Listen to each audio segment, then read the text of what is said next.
వివిధ హోదాలలో ఉన్న కాంగ్రెస్ పార్టీ నాయకులు నలుమూలల తెలంగాణ నుంచి బలహీన వర్గాల మద్దతుదారులు కులానికి మతానికి అతీతంగా వేలాది మంది తరలివచ్చి నిన్న జంతర్ మంతర్లో ఉదయం నుంచి సాయంత్రం వరకు నిరసన కార్యక్రమంలో పాల్గొనడమే కాకుండా ఇండియా కూటమికి సంబంధించిన దాదాపుగా 100 మంది పార్లమెంట్ సభ్యులు వివిధ రాజకీయ పక్షాలు Samajwadi party, NCP, DMK, communist పార్టీలు, ఇతర చాలా రాజకీయ పార్టీలు దాదాపుగా 100 మంది పార్లమెంట్ సభ్యులు జంతర్ మంతర్లో మేము కాంగ్రెస్ పార్టీ ఆధ్వర్యంలో చేపట్టిన నిరసనకు సంపూర్ణమైన మద్దతు పలికి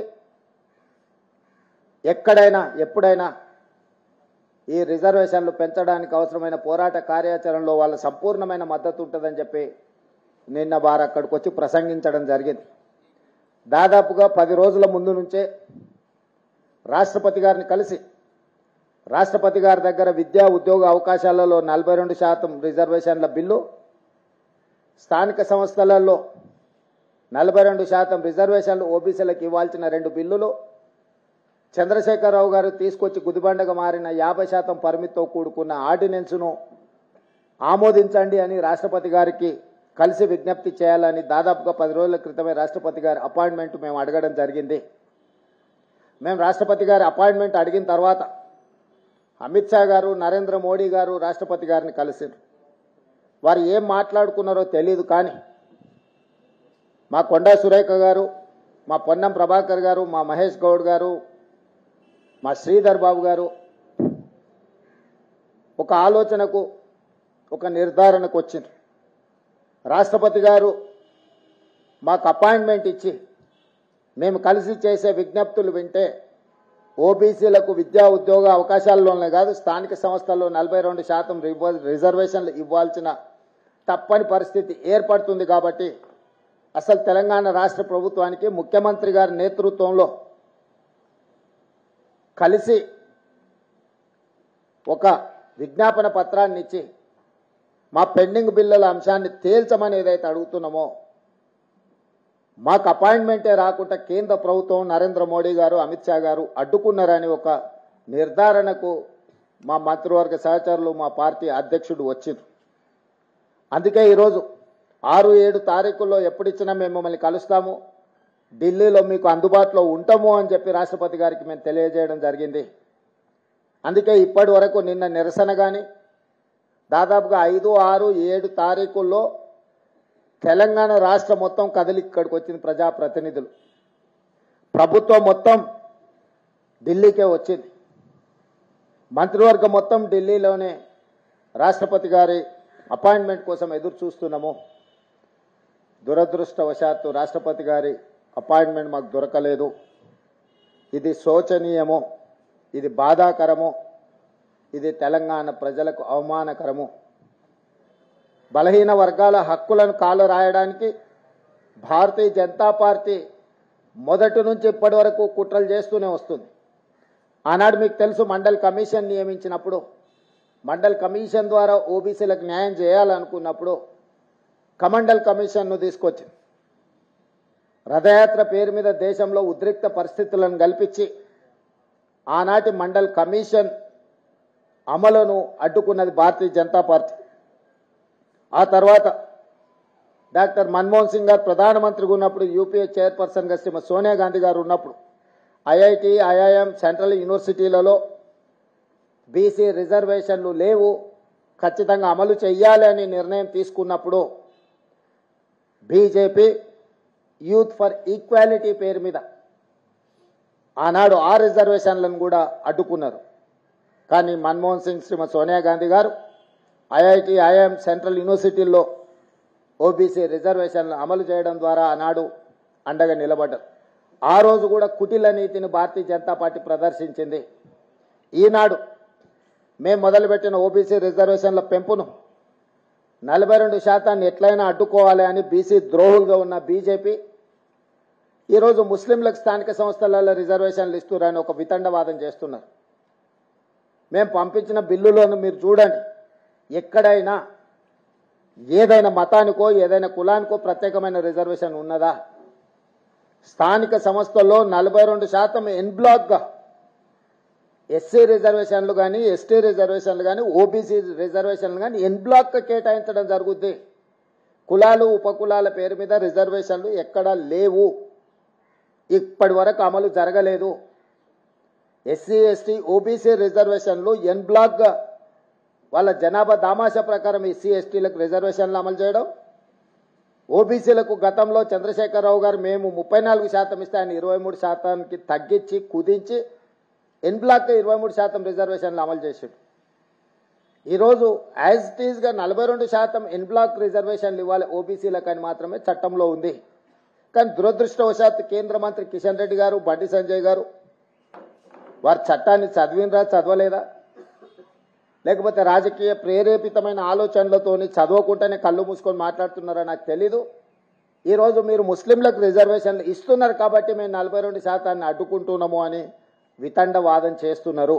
అందుకే నేను సూటిగా అడిగిన 2017లో రాజస్థాన్ నుంచి ఒక అబ్దుల్ సత్తార్ అని యూపీఎస్సీలో ఒక వెనుకబడిన ముస్లిం జాతి అయిన ఓబీసీ రిజర్వేషన్లో ఐఏఎస్ సాధించిండు. అదేవిధంగా 1971 నుంచి నూర్ బాషా కానీ దూదేకుల కానీ ఇతర వివిధ వృత్తులను చేపట్టే ముస్లింలకు చట్టంలోనే రిజర్వేషన్లు ఉన్నాయి. ఆ రిజర్వేషన్లు మహారాష్ట్రలో ఆర్ఎస్ఎస్ కేంద్ర కార్యాలయం ఉన్న మహారాష్ట్రలో ఉన్నాయి, నరేంద్ర మోడీ జన్మించిన గుజరాత్లో ఉన్నాయి, నరేంద్ర మోడీ ప్రాతినిధ్యం వహిస్తున్న ఉత్తరప్రదేశ్లో ఉన్నాయి. మీ రాష్ట్ర ప్రభుత్వాలు ఉండి మీరే కేంద్రంలో ఉండి మీరు మహారాష్ట్రలో ఓబీసీ రిజర్వేషన్లలో ముస్లింలకు అనుమతిస్తారు, గుజరాత్లో ఓబీసీ రిజర్వేషన్లలో ముస్లింలకు అనుమతిస్తారు, ఉత్తరప్రదేశ్ ఓబీసీ రిజర్వేషన్లలో ముస్లింలకు అనుమతిస్తారు. నరేంద్ర మోడీ గారు ఒక అడుగు ముందుకేసి ఆయన ఇంటర్వ్యూలోనే చెప్పాడు, నేను ముఖ్యమంత్రి అయిన తర్వాత గుజరాత్లో రిజర్వేషన్లు పెంచడమే కాదు ముస్లింలకు బీసీ రిజర్వేషన్లు ఇచ్చిన నేను అని నరేంద్ర మోడీ గారు స్వయంగా చెప్పారు. ఇంత స్పష్టంగా వెనుకబాటు ప్రాతిపదికన సామాజిక ఆర్థిక వెనుకబాటు ఆధారంగా రిజర్వేషన్లు నిర్ణయింపబడతాయి, మతాల ప్రాతిపదికన రిజర్వేషన్లు రాజ్యాంగంలోనే లేదు, మేము అలాంటి రిజర్వేషన్లు చేయలేదు అని మేము చెప్తుంటే లేదు లేదు లేదు మీరు ముస్లింలకు రిజర్వేషన్లు ఇస్తున్నాం కాబట్టి మేము అడ్డుకుంటున్నాం అంటున్నారు. ఓబీసీలు అంత అమాయకులేం కాదు, వాళ్ళు చట్టం చదువుకురు, వాళ్ళు జడ్జులైనరు, వాళ్ళు న్యాయవాదులైనరు, వాళ్లకు సామాజిక స్పృహ ఉన్నది. ఈ ఓబీసీ రిజర్వేషన్లు పెంచాలనుకున్న ప్రతి ఒక్కరికి సామాజిక చైతన్యం కలిగిన ప్రతి వాళ్ళు బీజేపీ ఏ విధంగా ఓబీసీ రిజర్వేషన్లను అడ్డుకోవడానికి ముస్లిం రిజర్వేషన్లను అడ్డం పెట్టుకుంటున్నారు. ఇది బీజేపీ అడ్డుకోవడానికి చేస్తున్న ప్రయత్నం. ఇక బీఆర్ఎస్ సికండి పాత్ర పోషిస్తుంది. ఎట్లయినా కాంగ్రెస్ను దెబ్బతీయాలి కాబట్టి మేము బీజేపీతోనే అంటగాగుతాము, మేము కాంగ్రెస్ పార్టీ చేస్తున్న ఏ మంచికి సహకరించము, విధ్వంసపూరితంగా వ్యవహరిస్తున్న బీజేపీకి మేము అండగా నిలబడతామని బీఆర్ఎస్ తయారైంది. సెకండ్ పాత్ర పోషిస్తుంది ఈరోజు బీఆర్ఎస్. ఎందుకు బీఆర్ఎస్ బీజేపీ చేస్తున్న తప్పిదాలను ప్రశ్నించడం లేదు? ఎందుకు నిన్న ధర్నాలో బీఆర్ఎస్కు సంబంధించిన రాజ్యసభ సభ్యులు పాల్గొనలేదు? ఇక్కడికి రాకపోను మేము చేసిన ధర్నాను అవహేళన చేస్తారు. తాటి చెట్టు అట్లా పెరిగితే కాదు, ఆవగించంత అవగాహన కూడా ఉండాలి. చెట్టు లెక్క పెరిగితే ఏం ప్రయోజనం లేదు సమాజానికి, ఆవగించంత అయిన అవగాహన ఉండాలి. మమ్మల్ని బలహీనం చేసేటట్టు మా చేతులు గట్టేసేటట్టు వ్యవహరిస్తుంది బీఆర్ఎస్ తప్ప బీసీలకు ఏమైనా మద్దతుగా నిలబడదామనే సోయే లేకుండా పోయింది. ఈ నేపథ్యంలో బీజేపీ బీఆర్ఎస్ ఏ విధంగా అడ్డుకుంటుండ్రో, ఏ విధంగా బీసీ రిజర్వేషన్లను 50%కి మించకూడదు అని చట్టం చేయడం ద్వారా బీఆర్ఎస్ 42% బిల్లులను ఆమోదించకుండా బీజేపీ, వీళ్ళిద్దరూ బీసీ ద్రోహులుగా బీసీ వ్యతిరేకులుగా తెలంగాణ సమాజం భావిస్తుంది. తాత్కాలికంగా మీరు విజయం సాధించడం మీరు అనుకుంటుండొచ్చు, కానీ ఏ సమస్యను దీర్ఘకాలికంగా వాయిదా వేసినా అది మిమ్మల్నే బలి తీసుకుంటుంది. ఇప్పటికైనా తక్షణమే ఈ బిల్లులను ఈ ఆర్డినెన్స్ను ఆమోదించాలి, నరేంద్ర మోడీ గారు సూచించాలి. మేము కూడా విజ్ఞప్తి చేస్తున్నాం, మీరు చెయ్యండి. మేమందరం కలిసి వచ్చి ఇక్కడికి వచ్చింది చిత్తశుద్ధితో 42% ఓబీసీ రిజర్వేషన్లు సాధించడానికి ఈరోజు ఢిల్లీకి వచ్చినాము. 3 రోజులు ఇక్కడ ప్రయత్నం చేసినాము. కానీ కేంద్ర ప్రభుత్వం వైపు నుంచి ఏమాత్రం కూడా సహకారం అందడం లేదు. బీఆర్ఎస్ వాళ్ళు పరోక్షంగా నైతిక మద్దతు కూడా బీసీలకు ఇవ్వడం లేదు. వీళ్ళిద్దరు చేస్తున్న దుర్మార్గమైన చర్యల్ని తెలంగాణ సమాజం గమనిస్తుంది.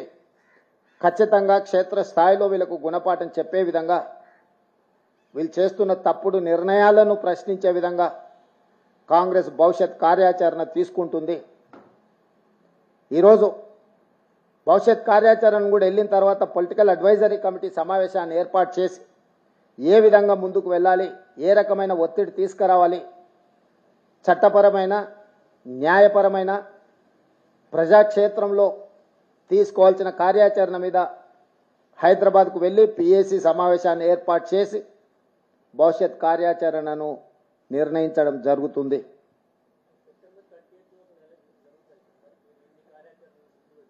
ఖచ్చితంగా చేయాలనే చిత్తశుద్ధితోనే నిరంతరం ప్రయత్నం చేస్తున్నాము. సాధ్యాసాధ్యాలను అన్నిటిని కూడా పరిగణలోకి తీసుకొని పార్టీ ఆ తర్వాత ప్రభుత్వం నిర్ణయం తీసుకుంటుంది ఏ విధంగా ముందుకు వెళ్ళాలనే దాని మీద.